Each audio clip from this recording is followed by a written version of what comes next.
Good afternoon, everyone. This is Sean Griffin with the American Sustainable Business Council. Thanks for joining us this afternoon. We're pleased to have some guests with the US from the USDA with us today. They are going to begin their presentation shortly, and at the end, we will follow that up with Q&A. If you are joined via the web, there should be a control panel accessible to you. In the top left corner of that control panel is a hand that allows you to ask a question. If you raise that question or your hand on the question button there, it will put you into a queue and I can chat you via the web platform and make sure that you're okay asking your question. And we look to begin that at about 20 of 3. So with that being said, I'm going to turn it over to Richard Idlen. Thanks so much, Richard. Good. Thanks, Sean, and good afternoon, and good morning to anyone who's still in California or on the West Coast. This is Richard Idlen. I'm Policy Director for the American Sustainable Business Council, and welcome to our webinar today on building strong local and regional food systems. And as Sean indicated, we have two great guests this afternoon from the United States Department of Agriculture. And before we get going, I want to just give a little context. The ASBC has been working on a number of sustainable agriculture issues, particularly the Farm Bill of 2012 and then this year in 2013. And a lot of our focus regarding that has been concentrated on issues such as capital access for small farmers, helping to encourage local food systems, and providing training dollars that can support early stage farmers, and essentially trying to build out local food ecosystems that we think are a great way to not only revitalize rural communities, but provide healthy food to urban consumers and make the connection between food and a stronger economy. The purpose of this call is to learn a bit more about USDA's programs and then to build from that by creating stronger relationships with USDA, and on a separate note to go back to Capitol Hill and continue to advocate for what we think are important elements within the Farm Bill. With that, let me introduce two of our colleagues who were very active in helping to put this together and whose own organizations have been involved in local food systems. The first is Leanne Kruger-Branicki, and Leanne is with the National Business Alliance for Local Living Economies. And Leanne, if you would, just describe a little bit about what Bali's doing on these issues. Sure, thank you. Hi, everybody. Again, this is Leanne Kruger-Branicki from Bali, and we're pleased to be co-hosting this webinar today with ASBC. And I know that a number of Bali members and Bali Local Economy Fellows are on the phone as well, so hi to you as well. So Bali is the fastest growing alliance of values-aligned entrepreneurs, business networks, and local economy funders in North America, representing 30,000 locally owned businesses across the continent. And Bali and our members have been working on local food systems for a long time. We coined the term local first and have grown up alongside the local food movement. In addition, a number of our Bali Local Economy Fellows are actively working on local food systems issues, and I know a number of them are already partnering with the USDA in their regions. So we're excited to be here and excited to make this opportunity available to our members and fellows to learn more about what the USDA is up to. Great, thank you, Leanne. And let me now turn to Bob Junk. And Bob is the local economy manager with the Fay Penn Economic Development Council in Pennsylvania. And Bob's group, like Bali, is a partner organization of the American Sustainable Business Council. And Bob is also the co-chair of the ASBC Sustainable Ag Working Group. So, Bob, welcome.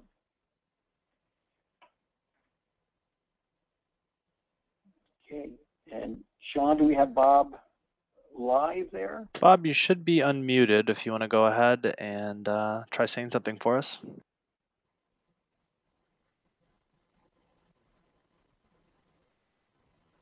May have some audio issues here, so I'll keep his line open in case he does Okay. hop on, but Richard, you can move on in the meantime. Okay. Okay, good. Sorry about that. I will just mention that Bob's been working a lot on these issues on Capitol Hill, and when we get him, he'll update us on that. So let me now turn to our two guests from USDA, Eleanor Starmer and Jim Barnum. Eleanor is USDA's national coordinator for their local and regional food systems program. And in that capacity, she advises USDA leadership, including Secretary Vilsack, on issues related to food systems, food development, and coordinates the Know Your Farmer, Know Your Food initiative. And Eleanor has worked on agricultural issues for a long time, including doing some work in Latin America. Jim, with the USDA, is an agricultural economist within the Marketing Services Division of USDA's Agricultural Marketing Service Program. And Jim has also worked abroad in the Middle East, Africa, and the Caribbean, and is particularly focused on the issue of regional food hubs and food value chains and food distribution systems. So we are very thrilled to have the both of you, Eleanor and Jim, on the phone with us today to tell us more about the Know Your Farmer, Know Your Food program. Great. Thank you so much, Richard, and thanks everyone for attending and for organizing this great session. We're really excited to be here. I'm going to start off just by talking really briefly about local and regional food systems as they fit into USDA's work.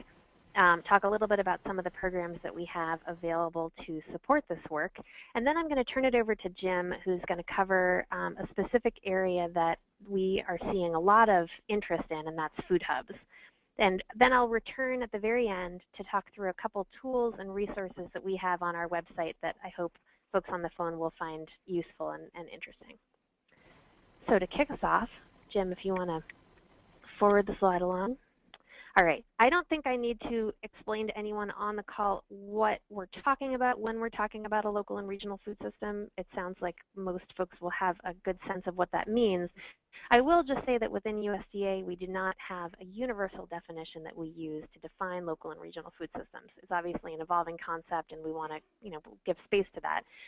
But we do have a couple different reasons why we think it's important. Secretary Vilsack, our chief here at USDA, has identified local and regional food systems development as one of 4 pillars of USDA's economic development work this term. So that has really helped elevate this area of work within the overall USDA portfolio. And why is it something that we're so focused on? Well, I would say that even though we are a massive institution with a lot of different missions and goals, local and regional food systems is an area that we've found has helped, will help us meet a number of those goals. There's evidence that it creates economic development opportunities. There's evidence that it creates educational opportunities for communities, for children. When you're talking about kids in particular, there's evidence to suggest that the more that kids know about where their food comes from, the more they're involved in growing it, the more willing they are to consume healthy foods and the better their diet is over their lifetime. Sometimes the products we know can be fresher. Now, of course, we do have national and international supply chains that have evolved to be pretty efficient, but there's a lot of evidence to suggest that when you've got a shorter supply chain, you have nutritional value that comes with that. And then, of course, increased access to healthy foods in communities that don't have access. So that's just a small sampling of the reasons why we think this work is important. Getting back, though, to the main area of interest, I think, for this group, which is economic development. We are still doing research on this, and it's an area where a lot more research needs to be done. But the research that we have done and that we're seeing from the field suggests that this does have some great potential in terms of economic development opportunities. This graph that you're looking at here is from an USDA Economic Research Service study that was done in 2010. They looked at 5 different products in different parts of the country, and they interviewed farmers who were either selling direct to consumers, selling through what are called intermediated markets, which is a local market, but it's through an institution or a grocer or a restaurant, or selling into the mainstream supply chain. And what they found was that for these products, producers who were selling locally made between 55% more and 650% more than their colleagues who were selling into mainstream markets. That to us suggests, and this was what the study concluded, that in a local and regional food system, a lot more of the money is kept at the farm level, at the community level, and that money circulates and has multiplier effects as well. So how does USDA coordinate this work?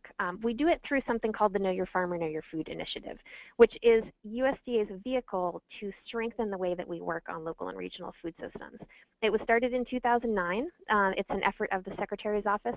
Deputy Secretary Kathleen Merrigan, who was with us until she left the department earlier this year, was really the pioneer of this work, starting when she came into office in 2009. And it has a couple different elements. One is a task force, which is folks from all across the department. We have about 50 people who are currently part of the task force, and that group explores ways to make USDA's programs work more effectively for all of the stakeholders involved in local and regional. And it also does training for USDA staff to work with these customers. We have our website, which I will talk about in more detail later, but I'll just say that the idea with the website is that it can be a one-stop shop for financial and technical resources related to local and regional food. So I'll get into that a little bit more later. And then another key communications tool that I'll talk about at the end is the Know Your Farmer, Know Your Food Compass, which has a pretty cool interactive map that I think will be a great resource for many of you.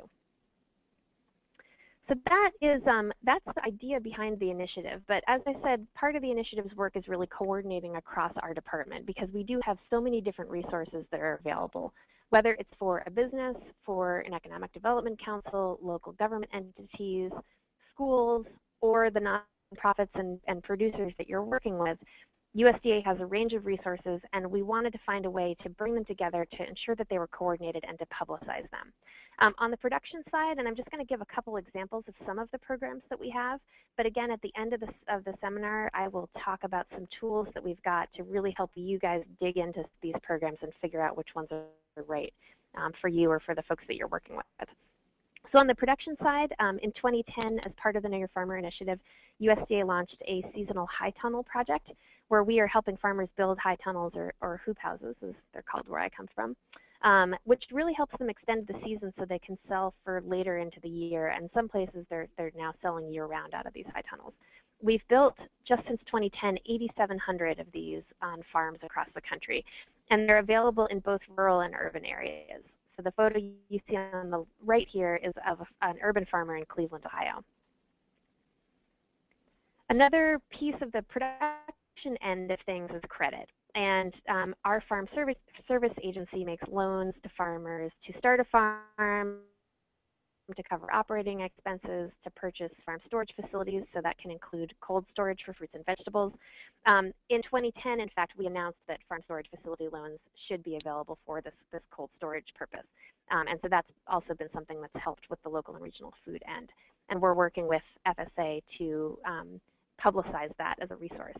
I'll also mention earlier this year, FSA, the Farm Service Agency of USDA, launched a new microloan program that's targeted to smaller producers. So it provides loans of up to $35,000 with reduced paperwork. And we've done over 3,000 of these microloans just since the beginning of this year. And that's proving to be very helpful for small and mid-sized producers who are engaged in local and regional work. The next program I'll talk about is our Value-Added Producer Grants program. And this is specifically for agricultural producers. And that can also include producer-controlled businesses and co-ops that are doing work. For example, this slide shows a group that created a food hub. I'm not going to talk in detail about that because actually Jim's going to give some more information about this particular food hub later. But I'll just say that this is another way in which we're helping farmers create some of the products that they will then be able to market locally and regionally. Our farm-to-institution work is also really ramping up. And again, don't worry about writing down the names of all these programs because at the end of the session, I'll talk about a tool that'll help you find them. But I just did want to mention that we have resources to plan and implement new farm-to-school programs, to build kitchen equipment and cold storage in a school or a hospital or another institution. and also to develop school and community gardens. And just last year, we launched a new farm-to-school grant program that's been very successful, and that's available to school districts or individual schools to help develop and implement those programs. So with that, I think I will turn it over to Jim to talk a little bit more about one component of our work, which is Food Hubs, and then I'll be back with you at the end to talk more about some of our website tools.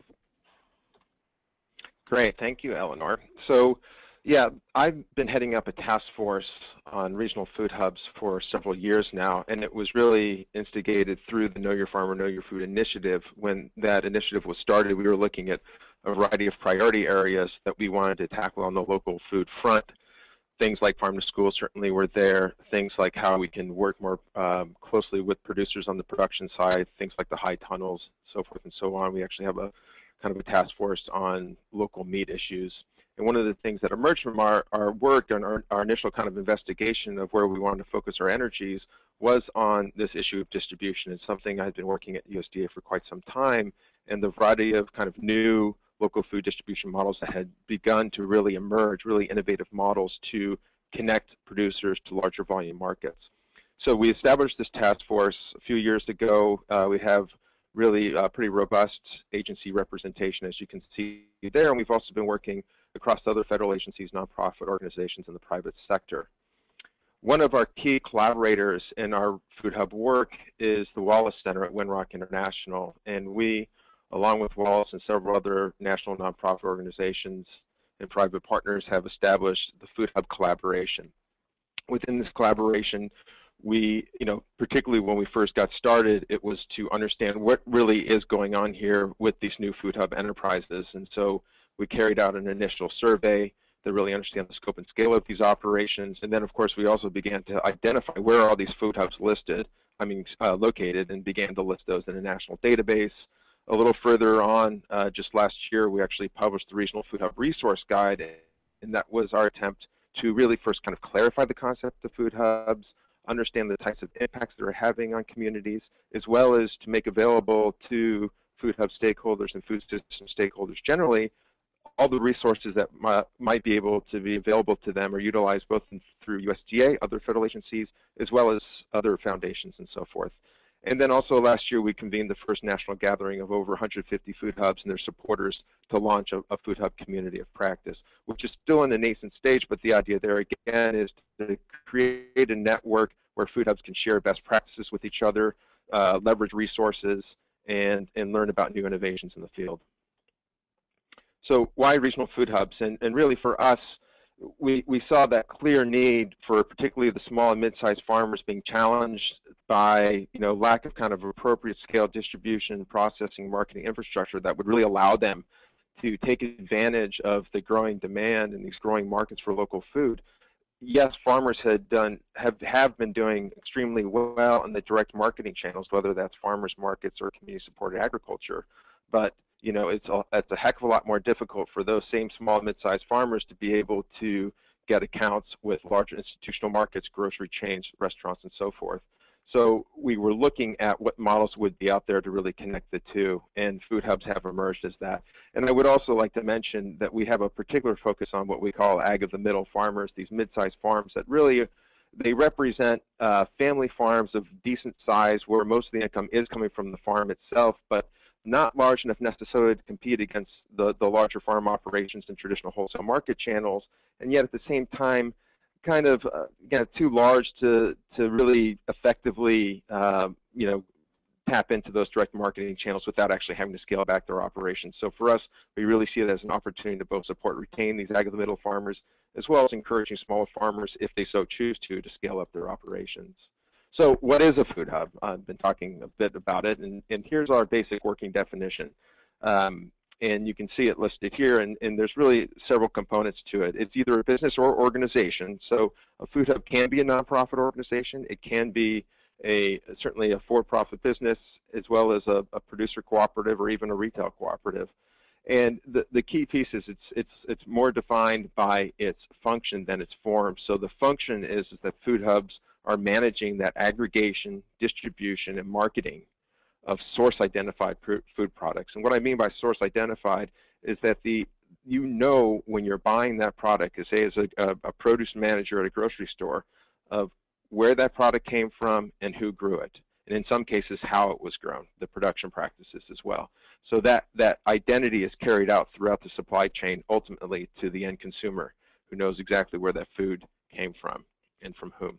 And then it is focused on local and regional producers, and it's to strengthen their market opportunities within those local markets. So that's kind of the gist of the definition. I've made a feeble attempt was about 6 months ago, to try to create an image that kind of represents what food hubs do. And so this is my again, kind of somewhat failed attempt. I think it kind of works, but you can see how the basic concept or idea that I was trying to get across was almost thinking of like an hourglass, where it starts out quite broad. Kind of flip that hourglass on its side, of course, but it starts out quite broad with a lot of different types of producers, a lot of small, mid-sized, even large producers, products being aggregated into a central facility, and then it widens back out as that they manage the different distribution channels, whether that's institutions, in some cases direct to the consumer, grocery stores, restaurants, and in other cases you have food hubs who are aggregating product for other distributors. Now, that function in and of itself, you could say, well, any local food distributor in the country, that's what they do, and that is a fair comment. But what food hubs do, and what differentiates them from many just traditional food distributors, is the added services that they provide, both on the producer side, which you can see on the left-hand side here, and then also the added services they provide in the community. So they're intimately linked into the community, which I think obviously resonates with our participants, our attendees today, thinking of sustainable business and sustainable community businesses. Food hubs are very much at the center and core when you think of food distribution, similar types of enterprises.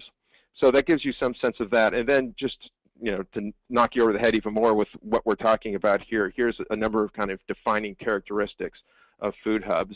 And the one thing I would mention here is the last 2 points, which are absolutely essential to defining what food hubs are. One is the close relationship they have with producers, providing or finding people to provide the type of technical assistance or capacity building that allows smaller and mid-sized growers to actually be market ready to sell into wholesale accounts.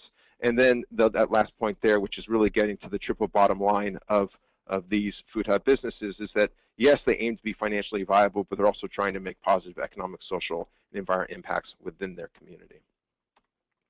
So I want to give you a little example to kind of ground this. This one is called the Local Food Hub. It's very appropriate. I often use this. If you've heard anything about food hubs, this has probably come across your radar only because they're really good at sharing data with us. They're right down the road from us, and they call themselves a food hub, and by all measures, they are one. So it's a good example. And this particular one has two major programs. They have a local food distribution arm, but they also have an educational farm which offers a number of additional services and programs for the community. So a little bit of background on the group. They work with about 75 small and mid-sized farms. They offer a range of products. A large focus is on fresh produce, but they also carry meat, egg, protein products, as well as some value-added products, including those that I've mentioned. And then they service about 150 local customers, several school districts, and a number of restaurants who have really been, that first wave of promoting and buying local food, and then of course a number of grocery stores. And they also have a very good relationship and sell to the University of Virginia Hospital. And there's a little video there, link. We don't have time to show it now, but I recommend checking that out later. It's just about a 3 or 4 minute video that really, I think, captures the relationship between the local food hub and that particular hospital. And this is one of my favorite slides, and actually, since you're sitting at a computer, you can see it. Usually when I present this to a wider audience, it's too small to see, but it really does capture all the different functions and services offered. So on the top, you get to the core kind of distribution, aggregation distribution functions. If you go counterclockwise, you get to more of the production services offered to the growers in their area. On the bottom, you get more to the educational aspect as well. On the right, in terms of their community outreach. So it really does encompass a lot. Not that all food hubs do this by any measure, but they do run a variety of programs that are quite notable. And then just some of the numbers here, I actually need to get back to them and update this because I know they exceeded their 2012 projections. And it's been quite remarkable. A fairly new food hub, hasn't been around that long, started in 2009, really in a pilot phase that year, and then ramped up with pretty notable growth rates. And what I will say is, some people say, well, it's just kind of the exception to the rule, and I'd say this is more the norm for many food hubs. Now, they may have not hit the million mark, maybe most food hubs haven't hit the million mark in 3 years, but what we do see is triple-digit growth in the first 0 to 3 years, and pretty impressive if you're thinking about this time period being during a down economy. And they've also had an opportunity to really measure some of the impacts, and you can see some of that here. I won't go over all of it. You can kind of just read it yourself. But one of the things I do want to point out, and the thing we love to see at USDA, is this stat of 60% of the producers plan to increase production. And one of the things that we're really promoting food hubs for is their ability to bring more producers online to grow the supply of local food, because if there's anything that's basically halting the efforts of local food to be even more robust is a ready and consistent supply of local food. And then there's also been some studies in terms of the economic and social impacts of this particular food hub. The food hub itself creates a number of jobs. Then there's a number of indirect impacts that they have by working with producers who then also increase their production, hire more people, more farm labor, grow their business, and of course the induced impacts it has when that income makes its way back into the community. Again, it's been very impressive, and I'll talk about this a little bit later, but basically we're doing a lot of research now to actually, more rigorous research on the economic impacts of food hubs. This gives you a little sense of where the food hubs that we have identified. This is slightly outdated. We have a little over 230 now. This is based on 240. Major pockets of food hubs in the Northeast, Mid-Atlantic, where we are, in the upper Midwest. And a lot of this, if you were to layer on this, fruit and vegetable production areas and concentrations of small and mid-sized farms, you would get a similar type of pattern. Although I would say the one area, particularly the Southeast and the southern region generally, is not representative or well represented here. But it's one of our target areas as we move forward to see how we could develop more food hubs there with our partners. And again, this provides a little bit of a quick snapshot of the growth of food hubs over the years. One of the things I just pulled was that we've had about almost half of the food hubs start in the last 5 years, so very nascent in many sense. Although certainly there have been food hubs that have been around for a long time. Take the kind of classic producer marketing cooperative who's been focused on local and working with local producers. But then we have all these new enterprises that have emerged. And there's different ways of kind of breaking down or classifying food hubs. For us, you can think about in terms of the legal status, it gives you a little sense that the greatest share of food hubs are actually privately held companies, followed by nonprofits and cooperatives. The more kind of, I think, interesting way to look at classifying food hubs is actually by the market that they sell into. So one of the things, and I'm partially to blame because I often talk about food hubs and the wholesale accounts and tapping into that, but there's a huge number of food hubs that are doing farm to consumer. So there is the food hub there, they're the intermediary, but yet they're selling direct to consumer. So examples of that would be like a multi-farm CSA operation, or a online buying club, or a mobile market, all of which are still aggregating from a number of producers, but then just selling direct to the consumer. And then the farm to business institution is the more classic food hub selling to wholesale accounts. And then, as you can see, there's 28%, about a third of the food hubs actually do both. And just to give kind of an example here of one of these hybrid food hub models, which Eleanor mentioned earlier, you have Grasshopper's Distribution, which was established, just a little over 5 years ago. They have a multi-farm community support agriculture, so that's the direct consumer aspect of what they do. But they also are, as you can see here, selling to or serving about 35 public elementary schools, with a very strong part of their mission is certainly that they use the CSA to reach, I would say, a higher end clientele, with a little higher margins that they can sell into a more premium product. But then they're strongly interested in increasing healthy food access, and so that's why they have a strong relationship with these elementary schools and with kids on free and reduced lunches. Work with about 75 farmers, anywhere from 6 or so full-time to 5 to 7 part-time. revenue stream about 1.5 in gross annually. They have benefited from USDA in terms of the value-added producer grant that Eleanor mentioned earlier, as well as one of our farmers market promotion grants. And that's one of those misnomers about our farmers market promotion grant program, is that it's actually it's not for farmers markets only. It's really for any kind of direct marketing enterprise. So the multi-farm community supported agriculture aspect of what they're doing was an eligible activity.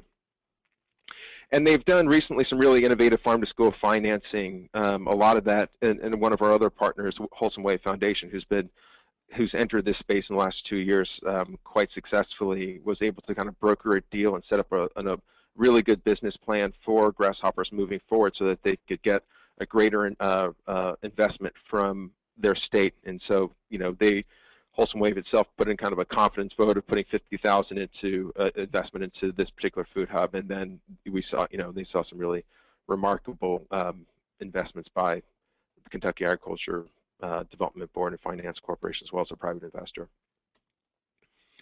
Well, a lot of people talk about the financial viability of food hubs. I will say there's a new survey coming out that's going to nail this out of the park. But what we did on our previous surveys, we called up about 20 of the food hubs kind of as a follow-up interview to really dig deeper into their financial viability.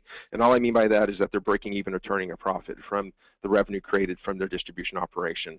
Half of them were doing that. Another 7 look to be there in about 1 to 3 years. And the one other thing that was interesting, that all 10 financially viable food hubs had gross annual sales over 1 million. And here's a chart for any of you geeks out there that like the stats, and I'm not going to go over too much except for look at this last category here in terms of annual gross sales, and you can kind of see the sense between currently viable and not. And the kind of magic number out there, if you were to put one, would be about 1.5 to 2 million for food hub primarily selling to wholesale accounts as that kind of break-even point, which for many food hubs can be, depending on their market, depending on the supply base, and just how well they run their operations, they can get into there anywhere from 2 to 4 years.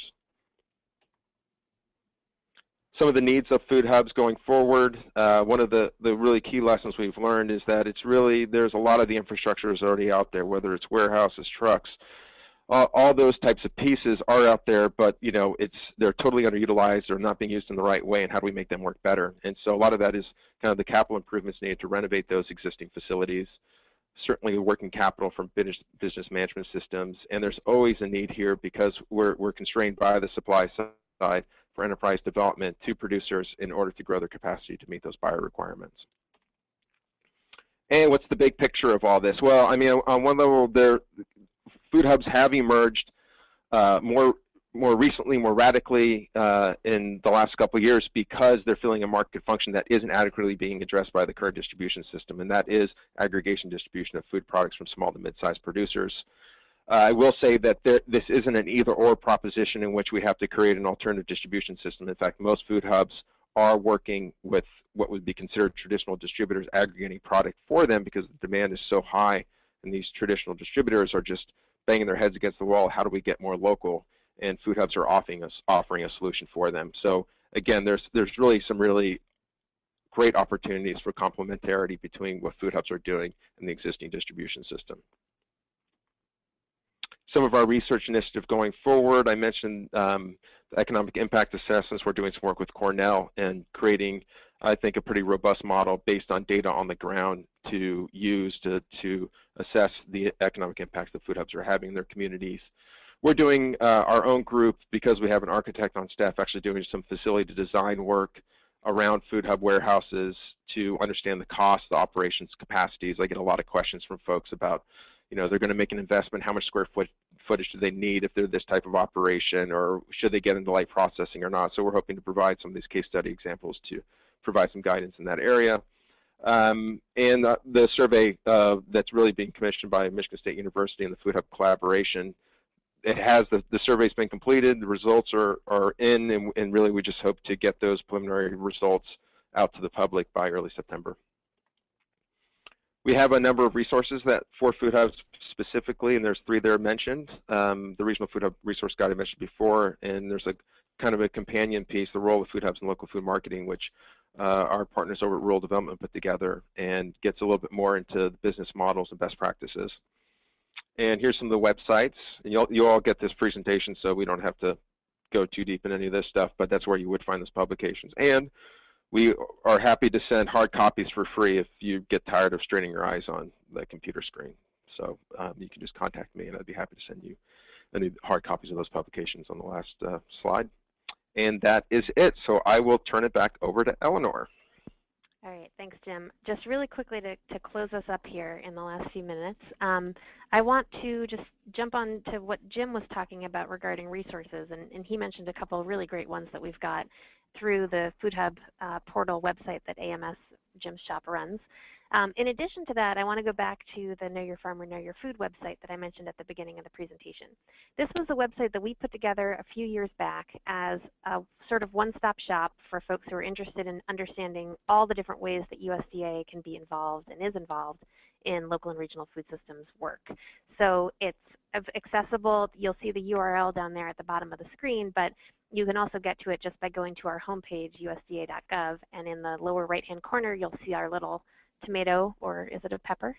There's a debate going on, icon with Know Your Farmer, Know Your Food. You can click on that and you'll be right into the website. And what this website has is a list of nearly 30 at this point grant or loan programs that can be used to support local and regional food related projects. When you click on one of those URLs, you will see an easy to understand summary of the program, information about eligibility, an example of a real-world project supported by the program that's related to local and regional food, and then ideas for other types of projects that this particular grant or loan might support. And then there's also links to the main website for the program, so if you're interested in finding out more about the application process, you can be directed straight there. And so, for example, what you're seeing on the slide here to the left is the page that has our list. You can't see the full list there. And then to the right is one of the links that I clicked on. This is our Rural Business Enterprise Grant Program through Rural Development. You'll see the summary there. It gives an example of a mobile livestock unit that was developed in upstate New York with ARBEG support. And then that photo is of a truck docking next to the mobile unit to transport the product. So that is the first part of our website. And in addition, I should say, to the grants and loans page, on this piece of the website, we also have a tools and resources page. And that is where you'll find things like our most recent local and regional food research, the Food Hub portal website that Ag Marketing Service runs, which will have all of Jim's resources on it, stuff specifically for farmers, through some of our farm-focused agencies, and a lot of other resources there as well. And then on the next slide, here we have our other main communications tool, which is also accessible from the same website, and this is called the Know Your Farmer, Know Your Food Compass. One part of this compass is a narrative that kind of fleshes out the different programs that are listed on the first part of the website, talks a little bit about case studies and examples of how those programs are being used in the field. The other part of the compass is our map, and frankly, I think it's one of the more exciting things that we've developed, and I hope that you agree. This includes data on USDA-funded local food projects since 2009. So we looked across those 30 grant and loan programs, and we pulled out all of the grants and loans that we've given related to local and regional food, and we mapped them. We also put additional, what we're calling context data on the map. So this is data that USDA collects, not necessarily all folks we've funded, but it has the farmers markets that we collect information on through our National Farmers Market Directory. It has food hubs and slaughter facilities and wholesale markets and a bunch of other information. And then last fall, we actually added project data from 9 other federal departments.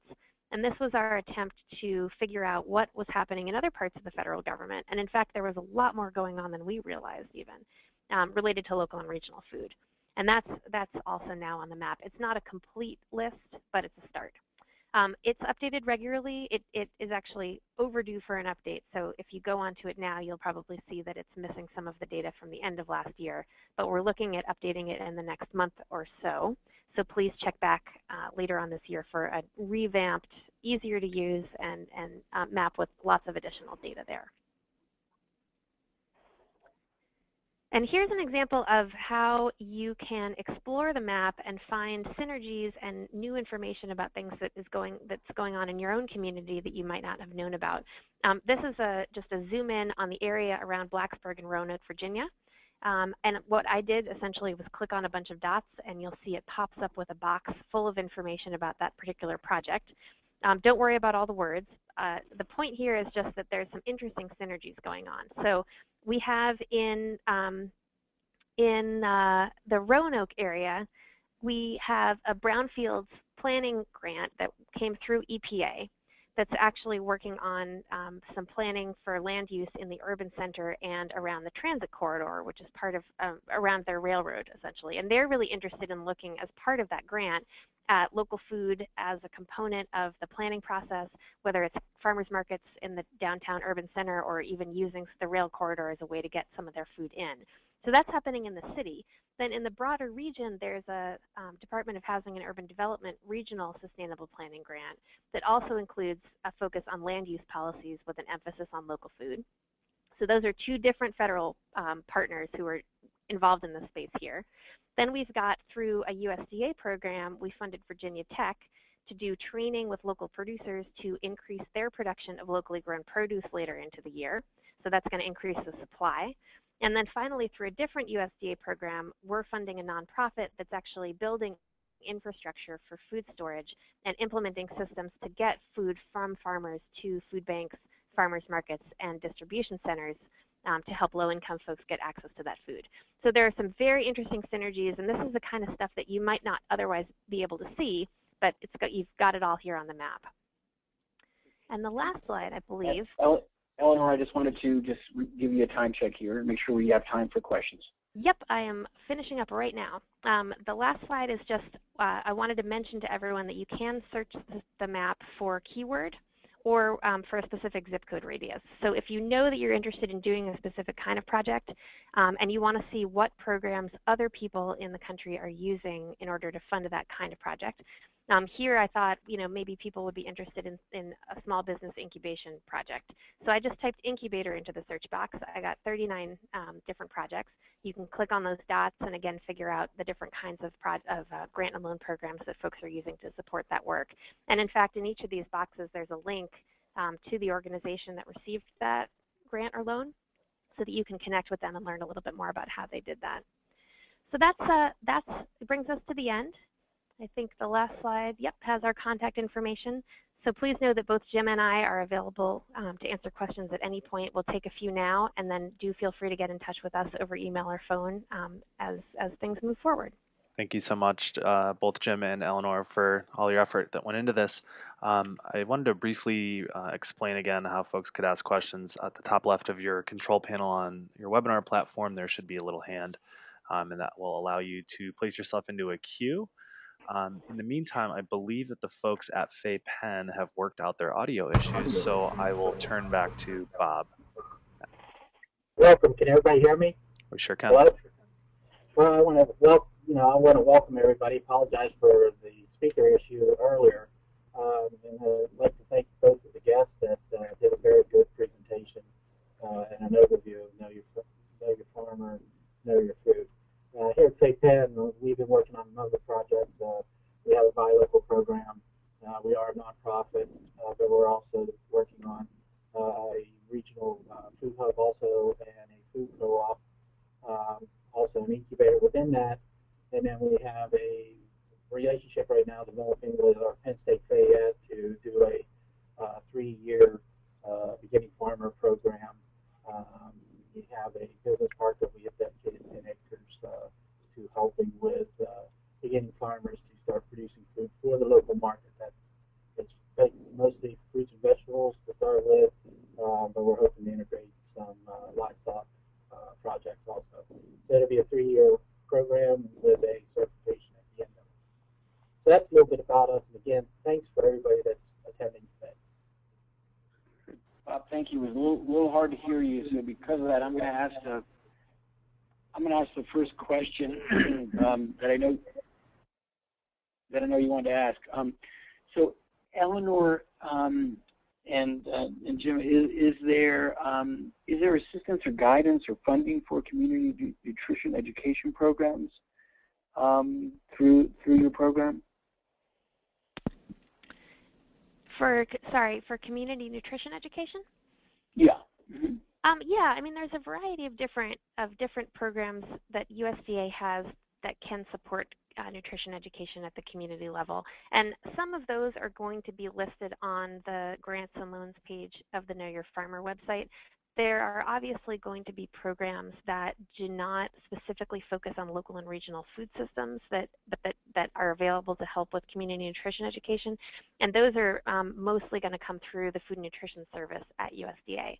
So what I would say is a good place to start would be on the Know Your Farmer website to look at the list of grants and loans, look at the Food and Nutrition Service section of that list, and there's actually a memo that is a good narrative of a bunch of different programs through Food and Nutrition Service that can be available to help with community nutrition efforts.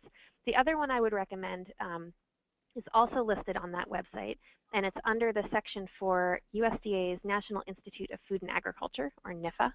They have a program called Community Food Projects, and that brings together a lot of community stakeholders to work on developing and planning and implementing a community food systems project.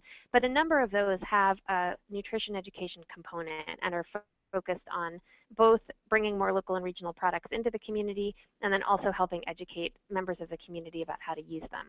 And finally, I would say our new Farm to School grant program, which I mentioned in the presentation, can do quite a bit around nutrition education, specifically with school children. So that program is new as of last year.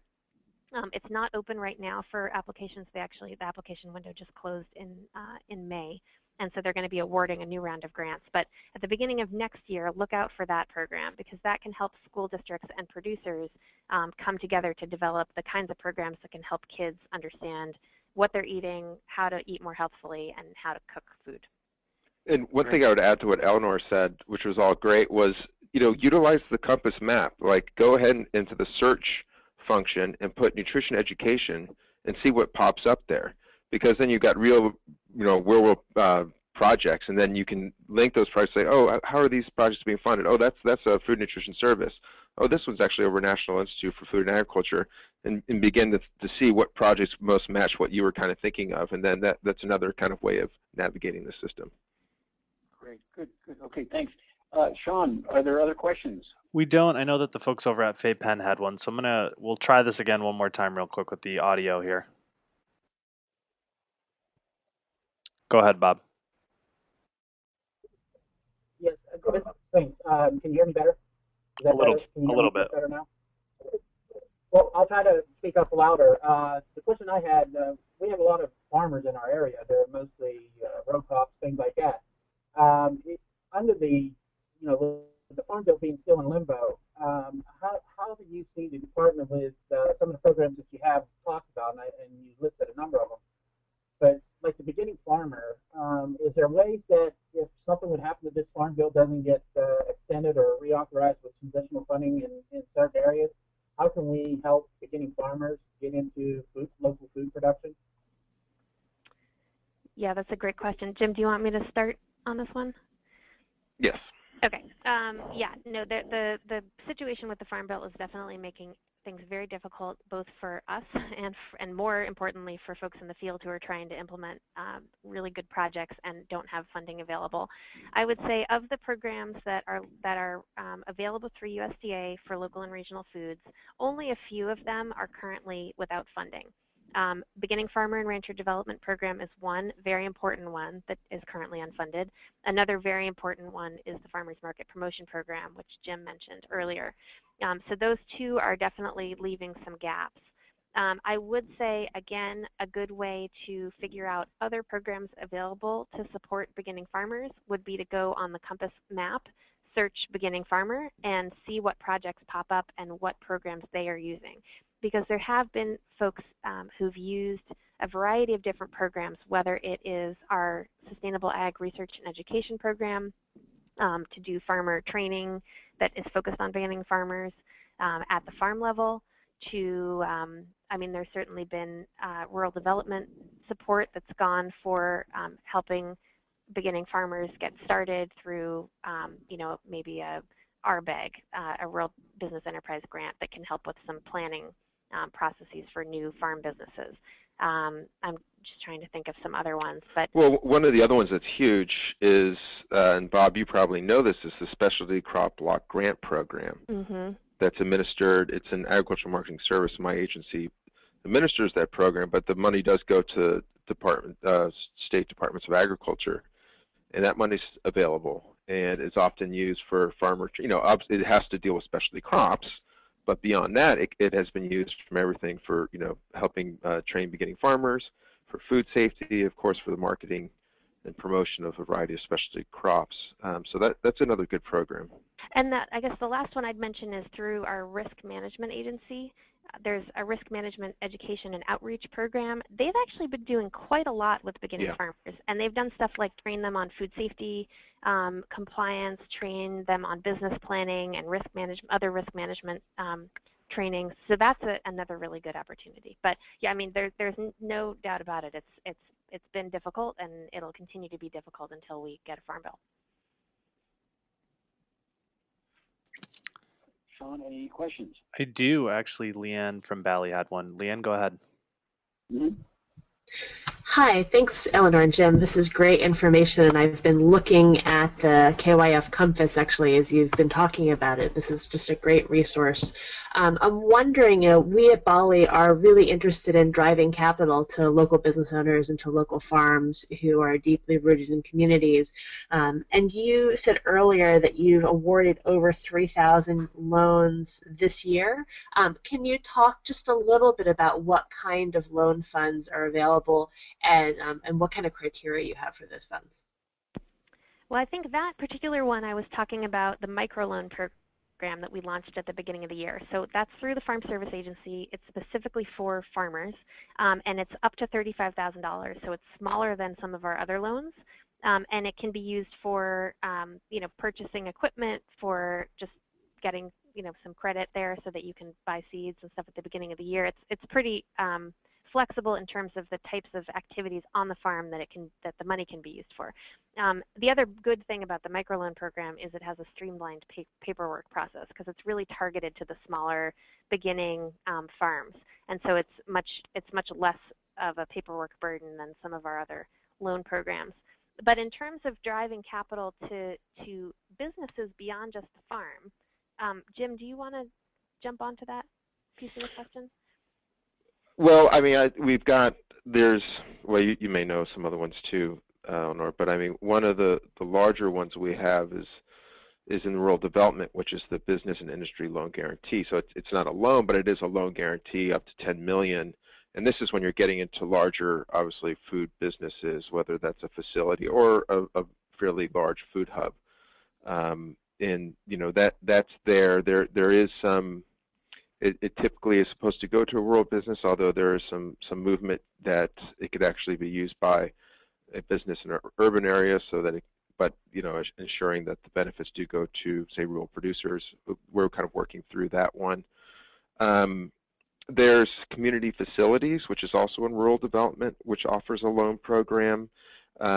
Typically, that's for very small rural communities, $20,000 or less. I'm sorry, 20,000 people or less. And typically hasn't been used as much for food-related projects. It has more to do, it has been, funding things like health clinics and libraries, in some cases food banks. But there's been a new move to kind of, see what they can do in actually using those particular loan funds to fund actual other types of food businesses. Eleanor, I'm sure there's others. Well, I think those are the big ones. And then just back to the farm level, in addition to the microloans, there's farm ownership loans, which can be up to $300,000 to actually help purchase a farm. There's operating loans that can be a source of operating capital every year for the farmer. And then I mentioned also our farm storage facility loans, and those have, again, traditionally not been used for local and regional so much as things like building a grain silo. But in 2010, we clarified that it can be used for on-farm cold storage for fruits and vegetables. And we're really hoping that we can increase the number of folks who are using that loan program for that purpose. Great. This is Sean. I have a couple more questions that were messaged to me. One person, Jessie in Alberta, Canada, I was wondering if you had any contacts that you would suggest for her in Canada. Tell Jessie that I would be happy if she emails me. I have began to build a bit of a network of our northern neighbors who have gotten particularly interested in Food Hub, but just generally food systems work, and I'd be happy to link her to other folks that I know there. Great. And just so everyone knows, again, we'll distribute the slides with all the contact information on them as well. And then we had another quick question. This was from Rachel. Her question was, are there any examples of food hubs that are private or publicly owned partnerships? There's a couple. We have a few food hubs that actually would be more typically considered wholesale produce markets but offer often retail services, like often a farmer's market, and then they classify as a food hub because they're actually coordinating, managing a certain amount of aggregation and distribution from the market. And some of those are a public-private partnership. You know, the city owns the land, but it's run by a private entity. You know, that type of thing. Usually, the other example I would say is there are a few food hubs, and I think this is going to start growing more so, that were either founded by a nonprofit and then they spun off an LLC that they wholly own. And then, so there's a couple examples of that. And then the opposite, where you have a for-profit food hub that starts a nonprofit so that they have more opportunities to access funds to do more kind of community and producer strengthening work. And I'd be happy with this particular person. If you email me, I can give you some specific examples. Great. That's all of the questions that I had. This is Richard.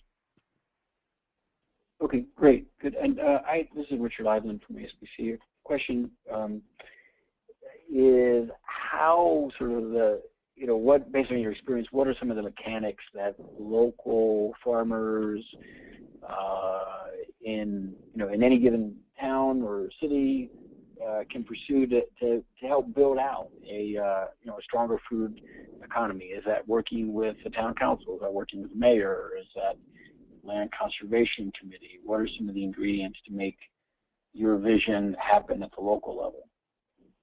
Eleanor, you want to start that, and then you can I can follow up, and you can, because I know you need to go in a couple of minutes, but. Yeah. Well, I mean, it's a really good question, and I think there's a couple different ways. One is actually to get involved in the USDA structure at the local level. So we have both our Natural Resources Conservation Service and our Farm Service Agency have local committees that help make some of the decisions and set the priorities for the way that funding is allocated through those programs locally. That's a really, really important way for people to get involved, particularly those who are involved in local and regional foods, to make sure that there's an element of that that's reflected in the local priorities that are set for the programs. So that would be one recommendation.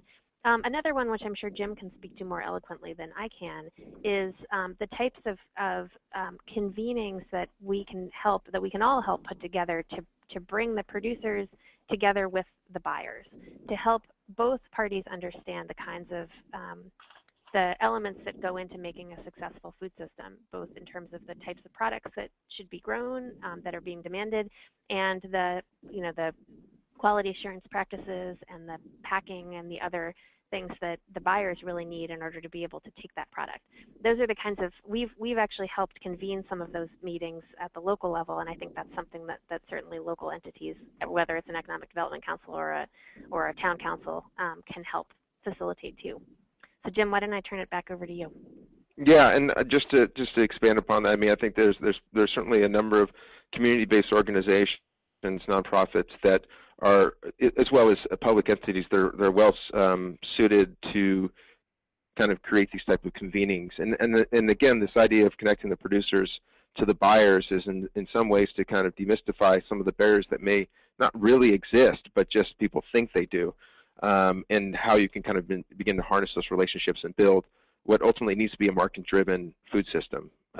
Subsidies are there to help inject a certain amount of energy and capital to get things up, seed businesses, but ultimately it's about producers being able to find adequate and successful markets for their products.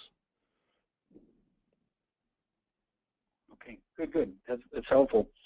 Well, it is 3 o'clock there in Washington, and I know that's what we had asked you, Jim and Eleanor, to be with us for an hour. So thank you so much for your time this afternoon. And we have these slides, and we'll send these out to folks. Is that right, Sean? I have the slides, and I will send them out, yes. Sean, are you still there?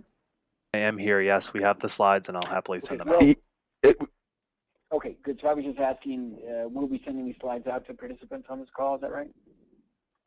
Yes. Okay, can't hear you, but we will be in touch with you all. Thanks so much for joining us, everybody, today. And if you want to learn more about the American Sustainable Business Council, we are at asbcouncil.org.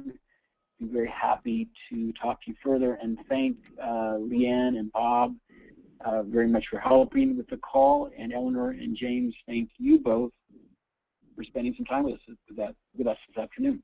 My pleasure. It was great. Okay, good.